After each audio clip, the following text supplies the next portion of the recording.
Hello guys, kumusta na kayo? Ito po si Nanette ng Net Cooking. Dito pa rin tayo siyempre sa ating Net Cooking Oisy Sarap channel. So, today is katatapos lang ng countdown. So, bali January 1st na 2024 na po ngayon. So, today ay gagawa po tayo ng Japanese New Year's food o usechi ryori. Kasi po ito, taon-taon ko itong ginagawa. Pero hindi ko naman po ito niluluto kasi mahirap po ito talagang lutuin eh. Ito po ay binibili ko lang ng luto na siya at ina-arrange ko lang sa printed box na kung tawagin ay jubako. So yung isa nagawa ko na. Okay, so dito gagawa pa tayo ng isa kasi magkapatong po yan. Layer kasi ito, layer box. Okay, so ang ginagawa ko dito, guys, so nilalagyan natin ng aluminum foil. Pwede rin yung wala na siyang aluminum foil. Kaya lang ako nilalagyan ko para nun hindi siya madumihan na at hindi mahirap linisin yung box pagkatapos. So, dito guys, so meron tayo dito yung fish cake na kung tawagin ay kamabuko. Then itong tatimaki tamago ba yan? O yung egg na omelette ito. This is a type of omelette na matamis naman siya. Siguro niluto ito sa dashi tsaka sa sugar. So, ikakat natin. Ganyan lang siya. Bali nasa, yun, 1 inch. Then, dito ngayon guys, pati ito.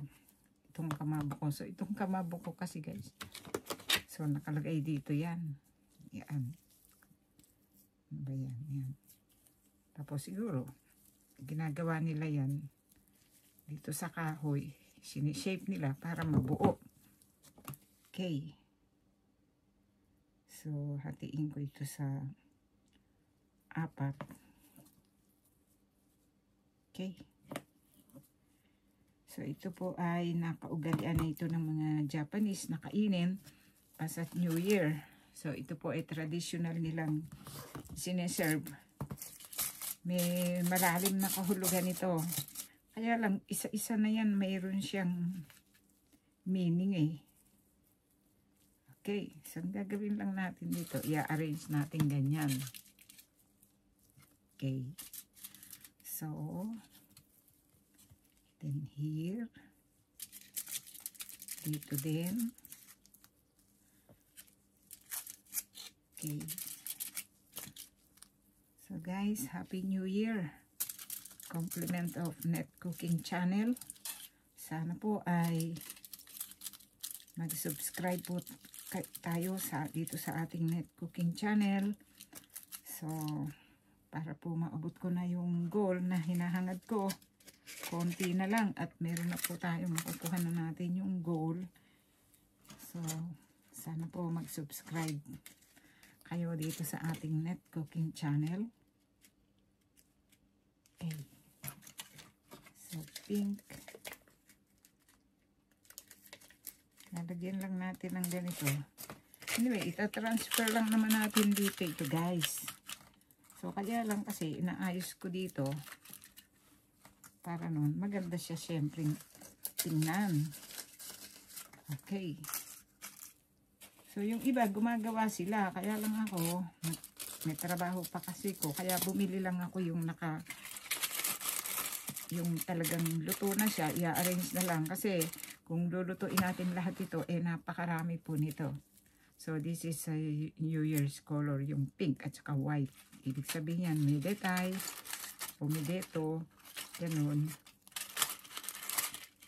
Tapos, for New Year. Okay. So, dito, kakamayin ko na ito guys, para madaling matapos. Itong mga stud ni Mono, ay ilalagay po natin dito. Lalagyan lang natin ng ganyan yan. pati na rin dito. So, kaya gumamit lang tayo nitong veneer na glove para nun hindi siya, para malinis. Hindi siguradong ano, kasi hindi lang naman po ako kakain ito eh. So, pamilya ko naman, kaya lang syempre hindi dapat siyang madumi. Sabagay, malinis na may kamay ko, kaya lang for etiquette ba. Okay, so dito lagyan natin ng itong carrot. Then dito din, dito rin sa gitna guys, limono rin. Yan. So ito bali tamang-tama dito. Then dito sa mga gilid, so lalagyan natin ng ito black beans ito. Lalagay ko na lang ganyan. Tapos, ito yung, ano ba ito? Ito. Pickled na daikon. Okay.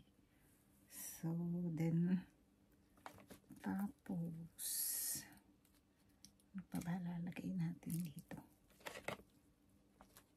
Tapos, here, lagyan natin ito ng mushroom shiitake. Tsaka itong carrot. At para maganda, kapraso lang para may kulay. So, ubusin ko na lahat ito. Okay. So, ganito lang guys. Then, tapos, then here, lalagyan natin itong boiled na shrimps. Ganyan lang oh. Then, parang yung ganito guys, oh. Ito, nilalagyan ito. Ito yung kanji. Japanese na, ano ba yan? Oyuway, omedetai kung tawagin. Yun nga, Happy New Year. So, ganyan lang yan. Then, tapos ngayon, ang gagawin dito, so, tapos na siya. Tapos, gaganyan lang yan. Lalagyan po natin ng cover.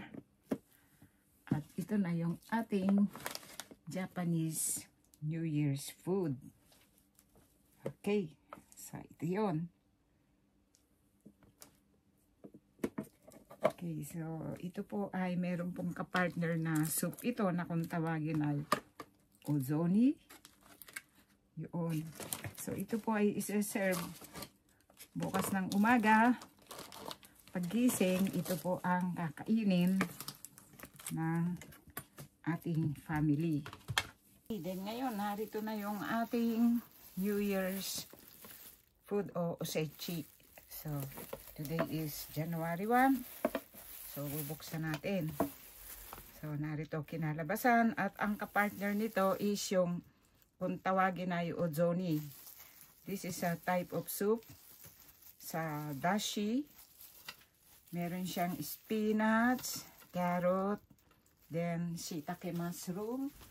Then, ang ginagawa nila dyan, so itong umochi, mainit. Umochi ito. Mainit siya. Bagong,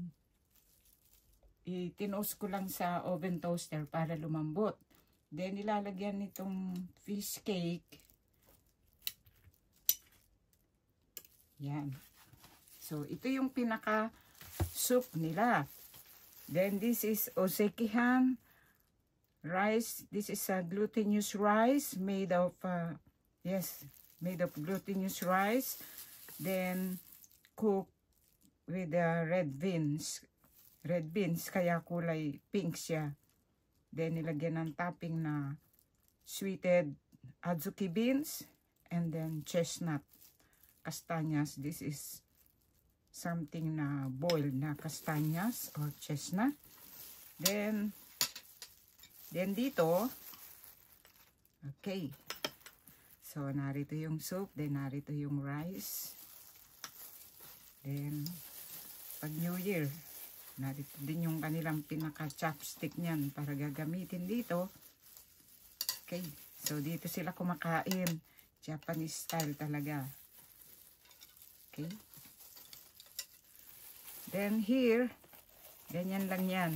So, this is layer Jubako box.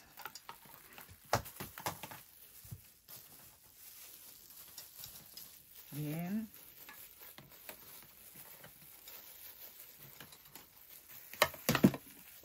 yung cover.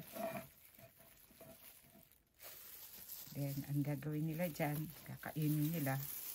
So, ano ba una nating kakainin? This one. Kamaboko or fish cake. Mostly ito inuuna nila, oh. Meron siyang design. White and pink. This is New Year's color. So, wala naman siyang lasa. Try natin.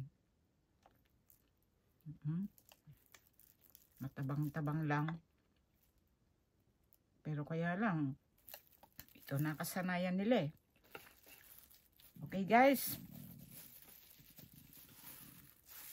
So, ito po yung ating share ngayon. New Year. The Japanese New Year foods or Japanese osechi. Okay, sana po nagustuhan nyo ang pagkakashare natin dito. Para lang makapag-share tayo ng New Year's dito sa ating Net Cooking channel. Net Cooking or si Sarap channel. Okay, marami pong salamat. Happy New Year's to everyone. Maligayang bagong taon po sa inyong lahat. Mag-subscribe lang po tayo dito po sa ating Net Cooking channel. Net Cooking or si Sarap channel. Thank you po. Happy New Year to everyone. Bye!